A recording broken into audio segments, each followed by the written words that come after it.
"We pawned it for the wedding, Mom. You should thank me. It was wasted on you." That's what my daughter said, smiling. The it she was talking about? My husband's wedding ring. The last piece of him I had. My name is Margaret Harris. I'm 70 years old.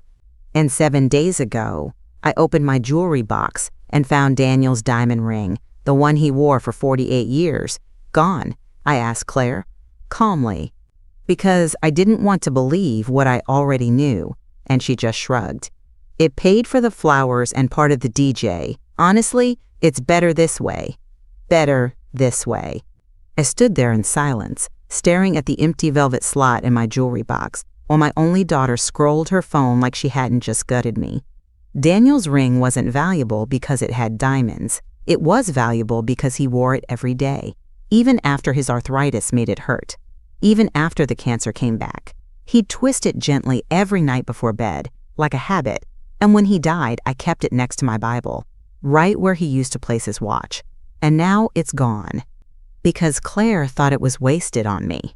That ring saw 4 decades of love, sacrifice, and every hard moment we clawed through together. The years when we lived on soup and coupons. The nights he stayed up late tutoring math just to afford Claire's braces.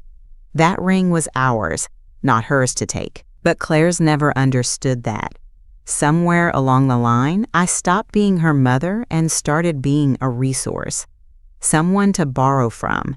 Someone to roll her eyes at. Someone old.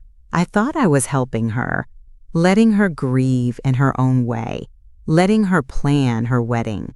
I didn't realize I was being replaced, erased, quietly, piece by piece. My daughter stole from me and felt proud of it. And in that moment, something inside me didn't break. It hardened.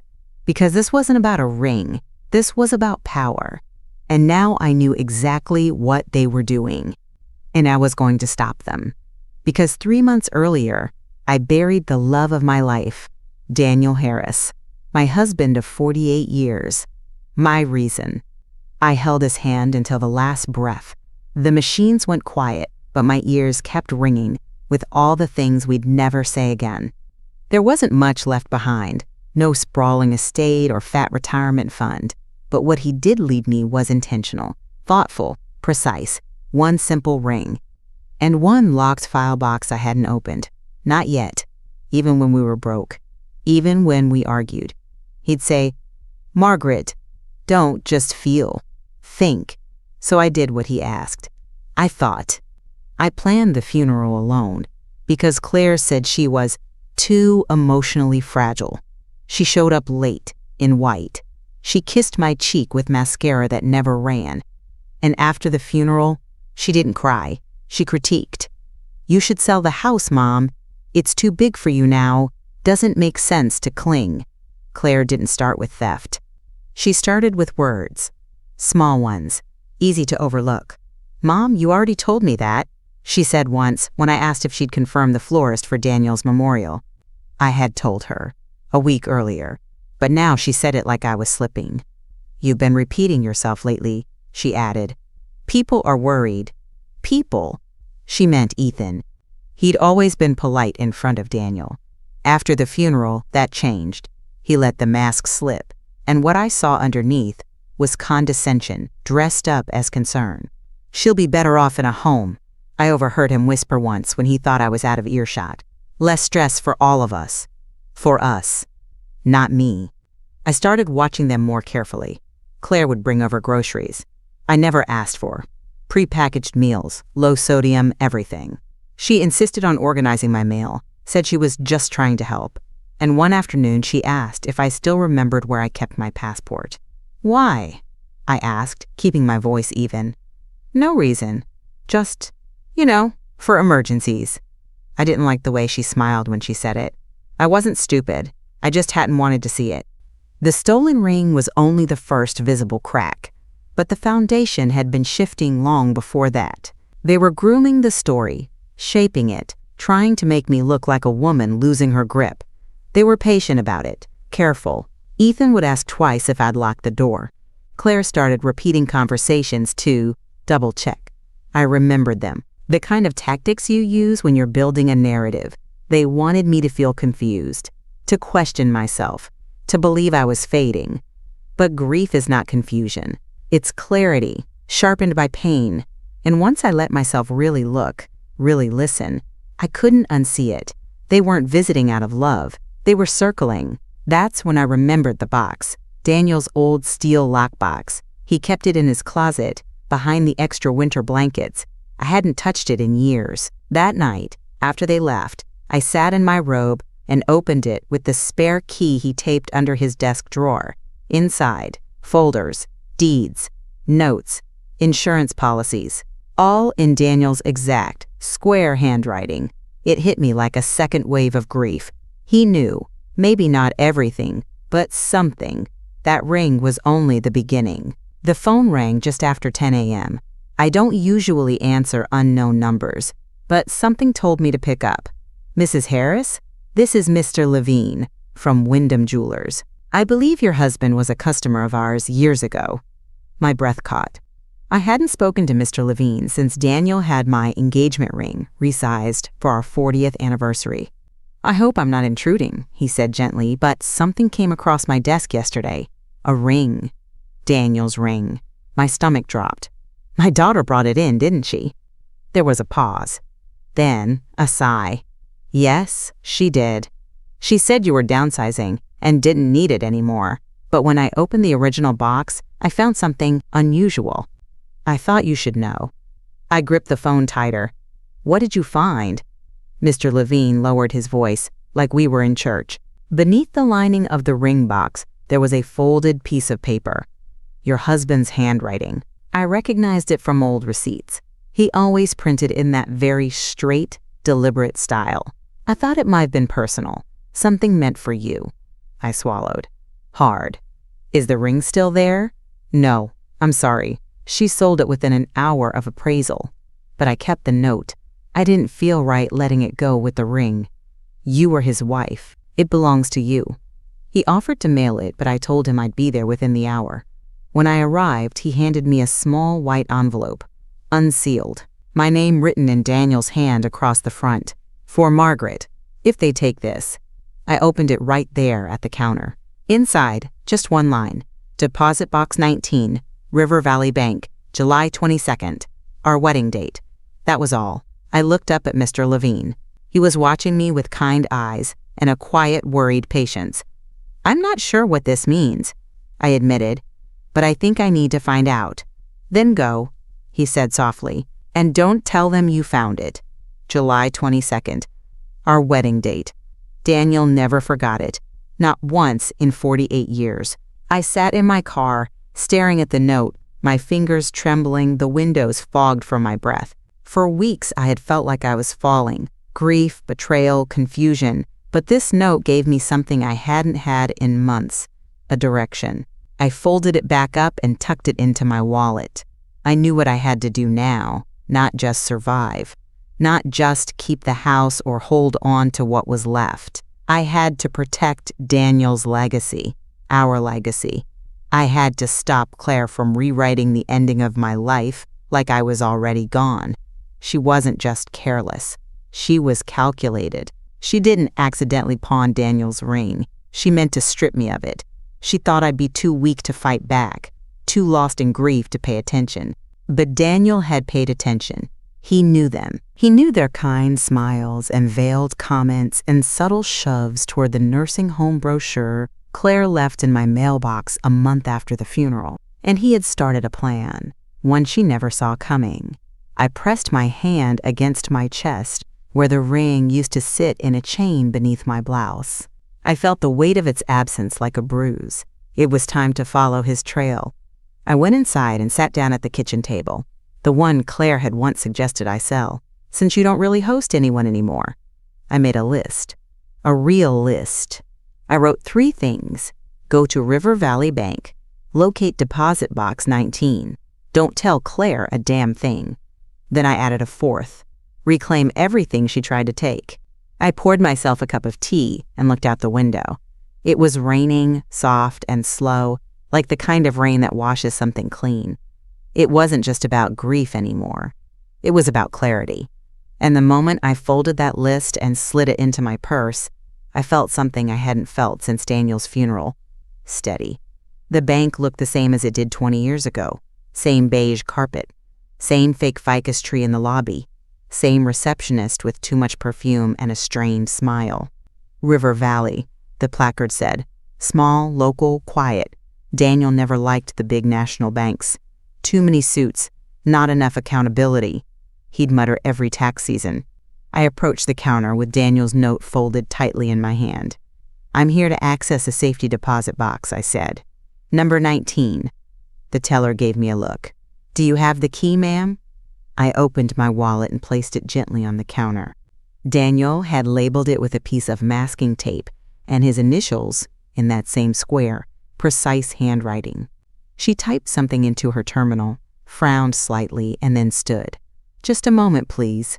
She returned with an older man, bald, with silver glasses and a cautious manner. "Mrs. Harris," he said, reading from the note. "I'm Mr. Whitaker, the branch manager. We were told to expect you someday." That made my skin prickle. "Expect me?" "Your husband left very specific instructions. No access until after his death. No mention to anyone else on the account, not even his daughter." I followed him to a private room, small, silent, the kind where secrets are meant to be read, not spoken. He slid open the vault, withdrew box 19, and placed it on the table. "Take your time." Then he closed the door behind him. My hands shook a little as I lifted the lid. Inside, stacked neatly like a shrine, were 3 items: a sealed white envelope with my name on it, a life insurance policy, and a heavy navy blue folder labeled, simply, "For when they come for you." I opened the envelope first. Inside was Daniel's letter, a real one, 2 pages, handwritten. "If you're reading this, Margaret, then they've already started circling. I tried to believe the best in Claire, but I've seen the small lies pile up. This box is everything you'll need to protect yourself." He ended it the way he always ended his notes to me. "I trust you more than anyone. Use what's inside. And don't let them win." My eyes burned, but I didn't cry. He had left me a breadcrumb, not just love, a map. I didn't open the folder right away. I held it. It had weight, not just the paper inside. The kind of weight that comes from knowing someone spent months, maybe years, preparing for something you hadn't even begun to imagine. Daniel had been watching all along, not saying anything, not stirring the pot, just documenting, quietly, like he always did. I took a breath and opened it. The first thing I saw was a table of contents, typed, numbered, with notes in Daniel's handwriting beside each line. Financial records, Claire communication logs, draft legal filings, power of attorney, template audio transcript, USB in back pocket. It was meticulous, like a lawyer had prepared it. Only Daniel had done this himself. I started with the financial records. Claire had taken $14,000 from our joint account over the course of 18 months, always in round numbers. Always followed by a Venmo transfer to Ethan W85. She told me it was for utilities, groceries, little things. The transactions told a different story. Then came the communication logs, screenshots. Daniel had accessed our shared phone account, texts between Claire and Ethan. She didn't even notice I took the ring. "We'll get the house once she's too confused to fight it." "You really think she'll sign it over?" "She'll think it's her own idea. I'll wear her down."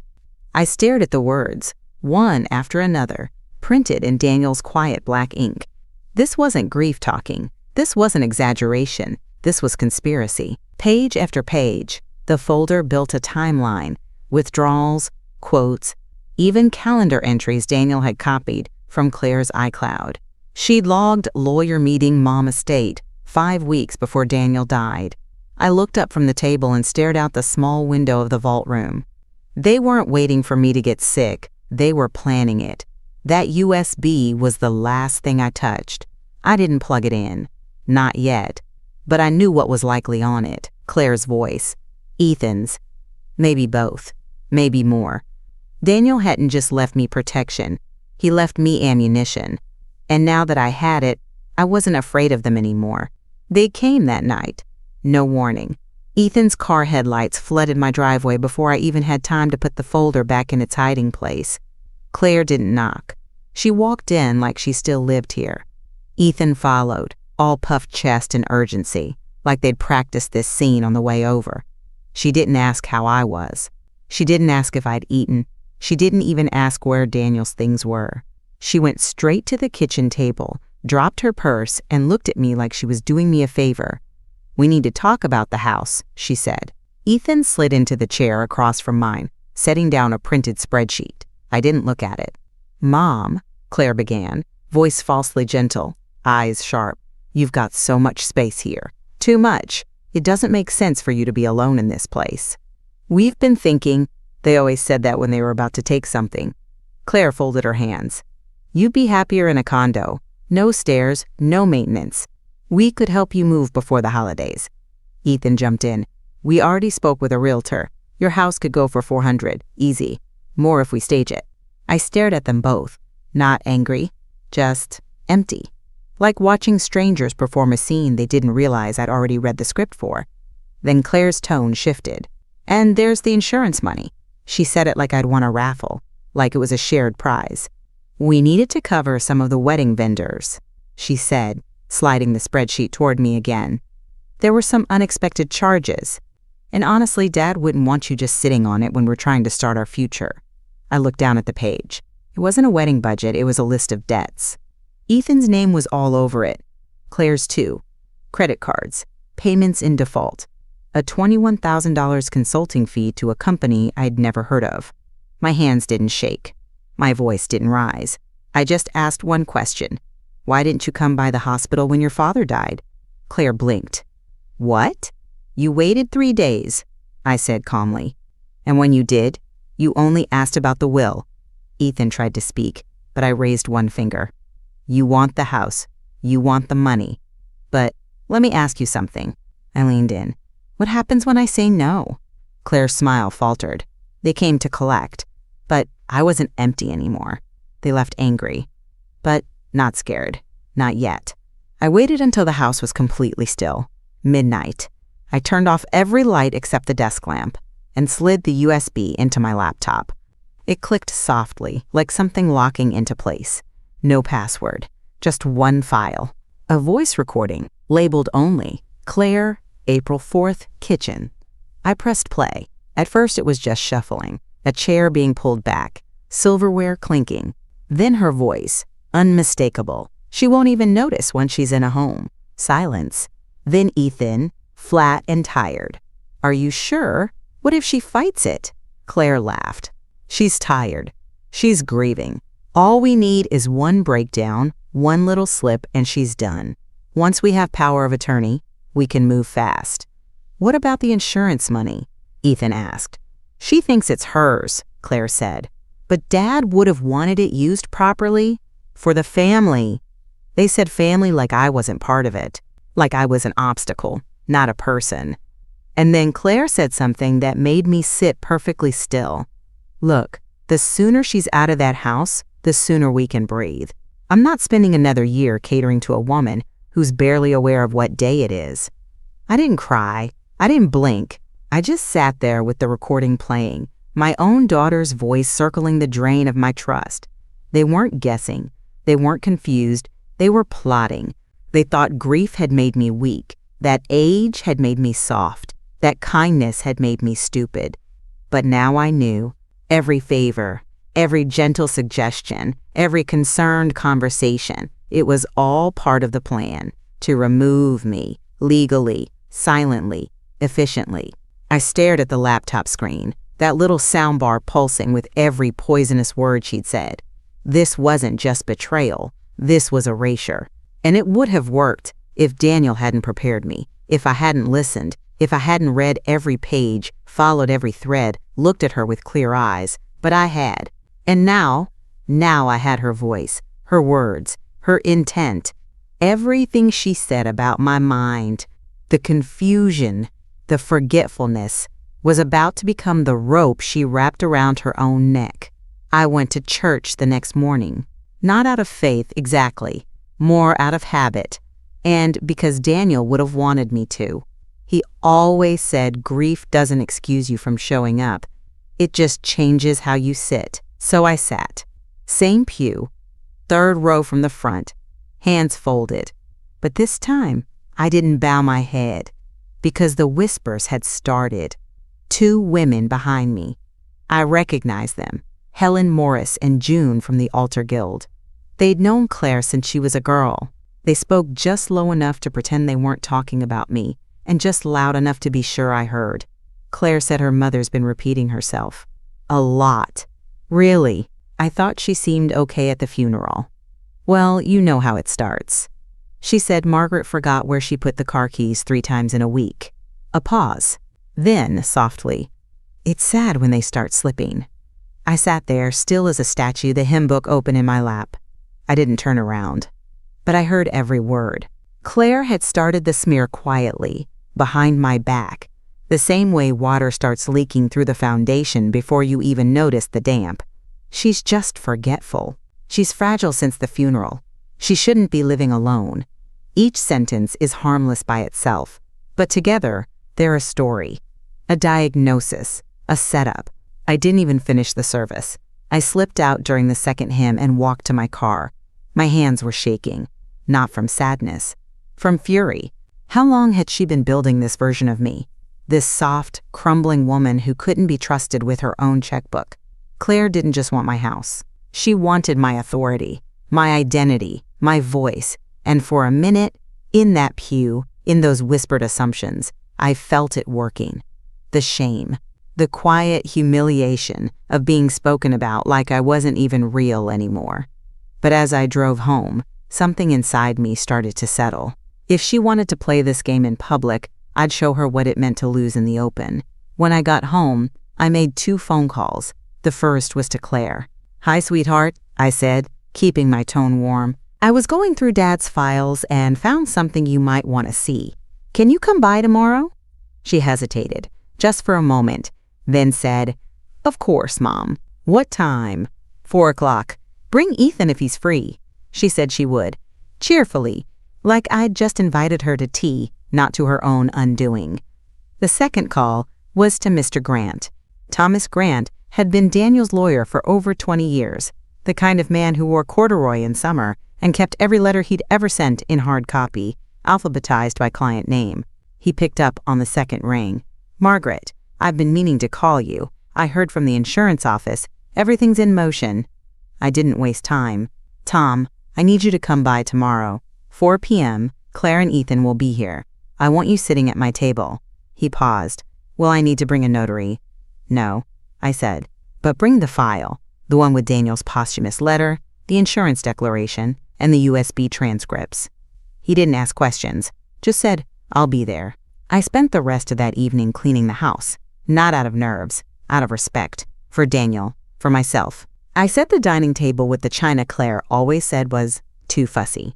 I laid out napkins, poured sweet tea, and placed a small folder next to each seat. In Claire's folder, copies of Ethan's gambling debts, utility transfers in their names, and the printed draft of her forged power of attorney, with her handwriting still on the page. Ethan's folder held his own lies, the Phantom Consulting Company, the withdrawals, the debts hidden in Claire's name to protect his credit, and mine held the USB transcript, printed line by line. She won't even notice once she's in a home. I tucked each folder under a ceramic plate, wiped down the silverware, and placed Daniel's photo at the end of the table, the one from our anniversary in Maine, the one where he was still smiling with both eyes. I didn't sleep much that night, but I wasn't afraid. I had everything I needed. They were on time. That alone told me they smelled opportunity.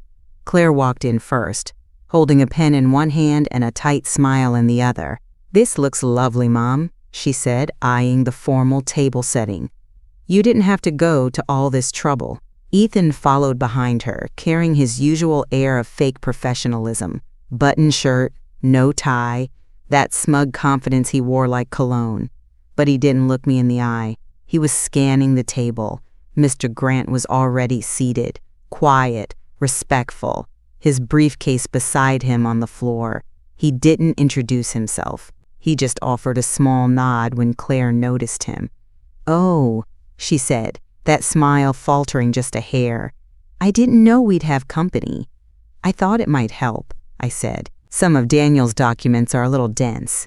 Claire took her seat. So did Ethan. Nobody touched the sweet tea.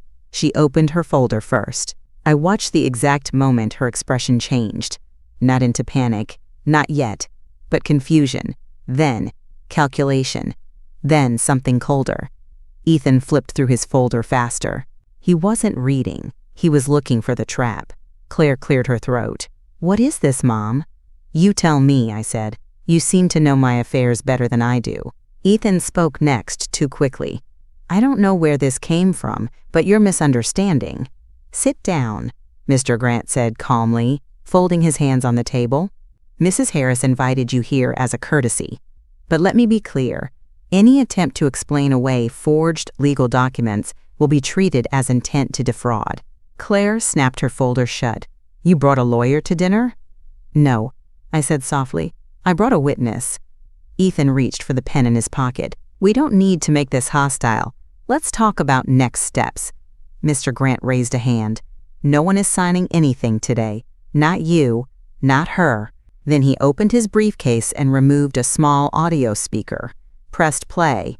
Claire's voice filled the room. She won't even notice once she's in a home. The air changed. Ethan's face drained of color. Claire's hand twitched. I didn't say a word. I just looked at her. Really looked. And waited. Let her hear herself. Let her sit in it. Let her understand. She had finally underestimated the wrong woman. The silence after the recording ended was thick enough to chew. Claire didn't speak. Her hands were clenched in her lap. Ethan's eyes were darting from the table to the door, looking for a way out. I didn't give him one. I picked up the first sheet from the stack in front of me and slid it toward Ethan. $85,000 in gambling debt, I said, my voice steady. Under shell accounts, all verified, most of it during work hours, if anyone ever wanted to check. He didn't touch the page. I turned to Claire, gently. "I loved you more than you will ever understand, and you used that love like a tool, like a crowbar." She looked away. I reached for the second set of papers and handed them to Mr. Grant. He stood, walked around the table, and placed them directly in front of her. "Power of attorney," he said. 12 drafts, all downloaded from legal websites, all with your handwriting. You practiced forging your mother's name over and over again." Claire's mouth opened. Nothing came out. "There are fingerprints on at least 5 pages, he continued. "Ink analysis confirms they were printed at your residence. We have metadata." Still nothing. Mr. Grant sat down again, calm, professional. "At this point, denial would only increase your liability." I leaned forward just slightly. "You tried to turn me into a ghost," I said, "a confused old woman sitting in a house you could sell from under me. But I am not confused." Ethan finally spoke, voice hoarse. "You called the DA?" Mr. Grant looked at him coolly. "Not yet. But if Margaret finds so much as one missing document, one unauthorized bank login, or a single forged piece of mail, yes, immediately." Claire's voice cracked. "You can't do this." I looked at her. My daughter. My blood. "No, Claire, you did this." I stood, slowly, with control. "You came into my home to take everything from me, but all you did was show me who you are." It happened fast. Before I could blink, Claire lunged forward, grabbed the flash drive off the table, and shoved it into her purse. The air snapped like a rubber band. Ethan stood up, backing toward the door. "Claire, what are you doing?" She didn't answer, just gripped that bag like it was her last lifeline. "I'm not letting you weaponize this against me," she said, her voice shaking with fury. "You want to humiliate me? Fine. But this ends now." I stayed seated, still, centered. Mr. Grant didn't even flinch. He just calmly reached into his briefcase and placed a small document on the table. Claire froze. "What's that?" she asked. "A signed affidavit," he said, his tone clipped. "Notarized, dated 2 days ago. It confirms Mrs. Harris provided me with the original flash drive and full transcripts. You just stole a duplicate, Claire." She blinked. He continued. "There are also 2 secure cloud backups, one with the insurance attorney, the other with the Harris Family Trust representative." Ethan dropped his hands. "Jesus." Claire's voice was suddenly small. "Why would you do this to me?" I stood up slowly, resting both palms flat on the table. "I didn't," I said. "You did it to yourself. I just stopped pretending not to see it." She looked like a child again, cornered and confused. But I didn't feel pity. Not anymore. Just grief for the daughter I thought I had. "You were counting on me being weak," I said. "And when I wasn't, you panicked." Claire opened her mouth, then closed it. Her eyes darted to Mr. Grant, to Ethan, to the useless flash drive now rattling in her purse. Mr. Grant folded his hands. "I'd advise you both to leave." Neither of them argued. They walked out in silence, the door clicking shut behind them. I didn't move for a long time. Daniel's picture sat at the end of the table. I looked at it now, really looked, and let myself exhale. He'd seen them coming before I did. He didn't just leave me memories, he left me armor. The next morning, my phone rang at 7:42 a.m. It was Lisa Jennings, local notary, part-time real estate agent, full-time gossip courier. She sounded nervous. "Margaret, I just wanted to call and apologize." "For what?" I asked, though I already had a guess. I didn't realize what they were trying to do. "Claire contacted me last week, asked me to come by and notarize a property transfer. I thought you'd asked her to." There was a pause, then a sigh. "But when I heard what happened yesterday, I won't touch it. I already told the clerk's office I've withdrawn my services. I just wanted you to know." I thanked her, kindly, calmly, and hung up. The second call came from Reverend Paul. He didn't mention the whispering in the pews, but his voice carried a different tone this time. Respect, regret, something else too. Maybe relief. "I heard some things," he said, "and I just want you to know. We see you, and we're behind you." By noon, the phone had rung 5 times, all local, all subtle shifts in tone. Apologies in the form of casserole drop-offs and just checking in voicemails. But it wasn't until that evening, when I stepped outside to water the garden, that I felt it. The silence. My neighbors didn't wave like they used to. They nodded. One of them, Helen, the same one who'd whispered behind me at church, brought over fresh bread and left it on the porch without a word. No note. I knew what that meant. They knew now. They knew what Claire had tried to do. And I wasn't the slipping old woman anymore. Around 6 that evening, I got a message from Ethan. Just 2 lines. "I'm sorry, I didn't want it to go this far. I'll do whatever I can to fix this." I didn't reply.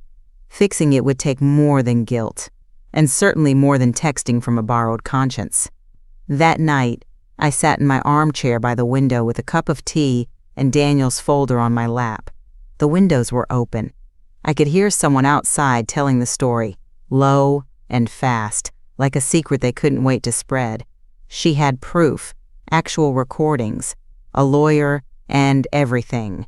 She was right all along. And I was. Claire and Ethan barely had time to breathe. Within 72 hours, their accounts were flagged. Ethan's fake consulting income was frozen. His car was repossessed the same week. Claire's employer received an anonymous packet, copies of the power of attorney drafts, the audio transcript, the record of withdrawals from my account.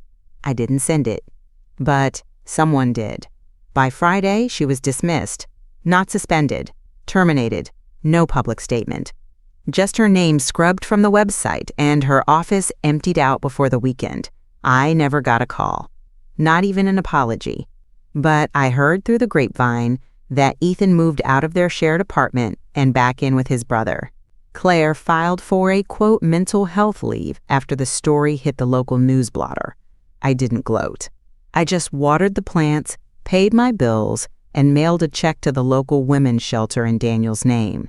The neighbors stopped pretending they didn't know, The church stopped whispering, and I finally stopped doubting myself.